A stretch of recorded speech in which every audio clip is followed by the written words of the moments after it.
जीवन का हर क्षण निर्णय का क्षण होता है। प्रत्येक पद पर दूसरे पद के विषय में कोई निर्णय करना ही पड़ता है और निर्णय अपना प्रभाव छोड़ जाता है।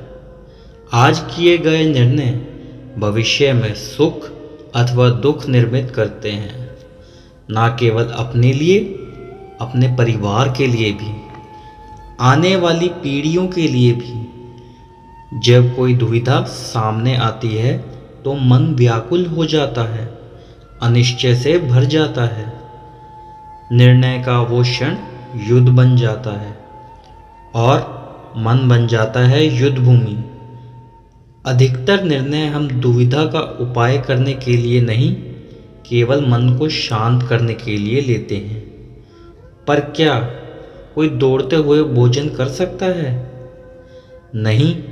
तो क्या युद्ध से जूझता हुआ मन कोई योग्य निर्णय ले पाएगा? वास्तव में शांत मन से जब कोई निर्णय करता है तो अपने लिए सुखद भविष्य बनाता है, किंतु अपने मन को शांत करने के लिए जब कोई निर्णय करता है तो वो व्यक्ति भविष्य में अपने लिए कांटों भरा वृक्ष लगाता है। स्वयं विचार कीजिएगा। निर्णय के क्षण में हम सदा ही किसी अन्य के सुझाव, सूचना, मंत्रणा, परामर्श को आधार बनाते हैं और हमारे भविष्य का आधार हमारे आज लिए गए निर्णय के ऊपर होता है। तो क्या हमारा भविष्य किसी अन्य के परामर्श, किसी अन्य के सुझाव का फल है? क्या हमारा संपूर्ण जीवन किसी अन्य की बुद्धि का परिणाम है? क्या हमने कभी विचार किया है, सबका अनुभव है, ये भिन्न भिन्न लोग एक ही स्थिति में भिन्न भिन्न परामर्श देते हैं। मंदिर में खड़ा भक्त कहता है कि दान करना चाहिए और चोर कहता है यदि अवसर मिले तो इस मूर्ति के श्रृंगार चुरा। धर्म से भरा हृदय धर्माई सुझाव देता है और अधर्म से भरा हृदय अधर्म परामर्श देता है।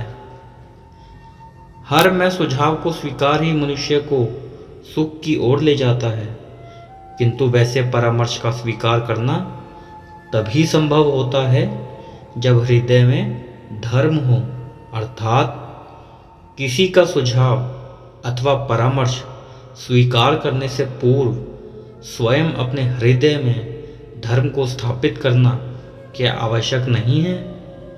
स्वयं विचार कीजिए। भविष्य के आधार पर सब आज का निर्णय लेना चाहते हैं। भविष्य में सुख मिले, भविष्य सुरक्षित हो, ऐसा निर्णय आज लेने का प्रयत्न रहता है सबका। आप अपने जीवन को देखिए, क्या आपके अधिकतर निर्णय के पीछे भविष्य का विचार नहीं होता? और हो भी क्यों ना। अपने जीवन को सरल और सुखमय बनाने का प्रयत्न करने का अधिकार सबका है, पर भविष्य तो कोई नहीं जानता, केवल कल्पना ही की जा सकती है।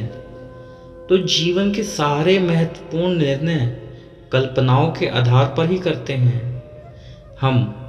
क्या निर्णय करने का कोई तीसरा मार्ग हो सकता है? विचार कीजिए।